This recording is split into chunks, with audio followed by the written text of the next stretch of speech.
बिस्मिल्लाहिर्रहमानिर्रहीम। सवाल ये पूछा गया है कि जुराबों पर और मोज़ों पर मसाह करना कैसा है। जैसे कि अभी सख्त सर्दियां हैं, तो इस मौसम में जब वज़ू किया जाता है तो दौरान वज़ू पाँव धोने के बजाय क्या मोज़ों पर या जुराबों पर मसाह किया जा सकता है। तो मोअज़्ज़ज़ नाज़रीन किराम, सबसे पहले तो ये समाअत फरमा लीजिए कि अल्लाह तबारक व तआला ने कुरान मजीद में वज़ू का जो हुक्म दिया है उसमें पाँव को धोने का हुक्म है। हाँ, अलबत्ता अहादीस मुबारका से ये बात, सुन्नत से ये बात साबित है कि मोज़ों पर मसाह भी किया जा सकता है। तो इब्तिदान तो ये बात ज़हन नशीन रख लें कि जो इस दौर के जो मोज़े और जुराबें जो ऊनी कपड़े के होते हैं, रेशमी होते हैं, या सूती कपड़े की जो उमूमन जो आम तौर पर हम जुराबें पहनते हैं, मोज़े पहनते हैं, इन मोज़ों और जुराबों पर मसाह करना जायज़ नहीं है। खुफ़ैन पर मसाह करना जायज़ है, जैसा कि अहादीस मुबारका से साबित है। खुफ़ैन कहते हैं जो चमड़े के मोज़े होते हैं उन पर। चमड़े के मोज़े, मुकम्मल चमड़े का मोज़ा हो जिसने टखनों तक आपके पाँव को ढांप लिया हो, या चमड़े का उस मोज़े के ऊपर का हिस्सा और निचला हिस्सा चमड़े का बना हुआ हो, या सिर्फ निचला हिस्सा चमड़े का हो और ऊपर का और बाकी हिस्सा जो है किसी सख्त चीज़ का बना हुआ हो, तो इस पर खुफ़ के लफ्ज़ का इतलाक़ होता है और ऐसे मोज़ों पर मसाह करना बिल-इत्तिफ़ाक़ जायज़ है।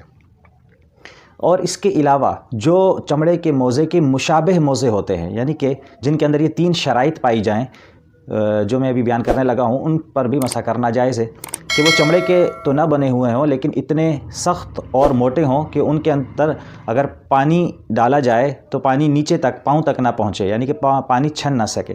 दूसरा ये कि उन मोज़ों को पहनकर कम से कम 2-3 मील तक पैदल चलना आसान हो और उसमें कोई मुश्किल दरपेश ना हो। और तीसरी बात ये कि वो इतने सख्त और मोटे हों वो मोज़े कि जो बग़ैर किसी चीज़ के बांधे वो ख़ुद पाँव पर रुकें।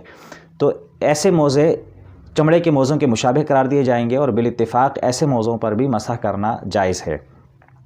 मोज़ों पर मसाह किस तरीके से किया जाएगा कि पाकी की हालत में, यानी कि पाँव धोकर अगर मोज़े एक मरतबा पहन लिए जाएँ और तो ये पहनना दुरुस्त होगा। और उसके बाद किसी भी नमाज के वक्त में जब आप वज़ू करेंगे तो वज़ू करते बाकी अज़ा को धोने के बाद आप पाँव पर मसाह करेंगे।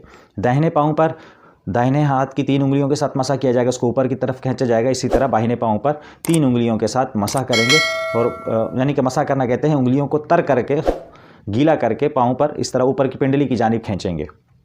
अच्छा, ये मोज़ों पर मसाह कब तक दुरुस्त रहेगा, यानी कि इसकी मुद्दत क्या है। तो मुकीम के लिए जो कि मुसाफिर ना हो, पहली दफ़ा मोज़ा पहनने के बाद जब आप का वज़ू टूट जाएगा तो उस वक्त से मुद्दत का आगाज़ होगा और 24 घंटे तक आप जितनी भी नमाज़ें पढ़ेंगे या कुरान मजीद की तिलावत करेंगे उसके लिए आप वज़ू करें और मोज़ों पर मसाह कर सकते हैं। और लेकिन मुसाफिर के लिए ये मुद्दत जो है मोज़ों पर मसाह की, ये 3 दिन और 3 रातें हैं, तो उस वक्त तक मोज़ों पर मसाह करना जायज़ होगा।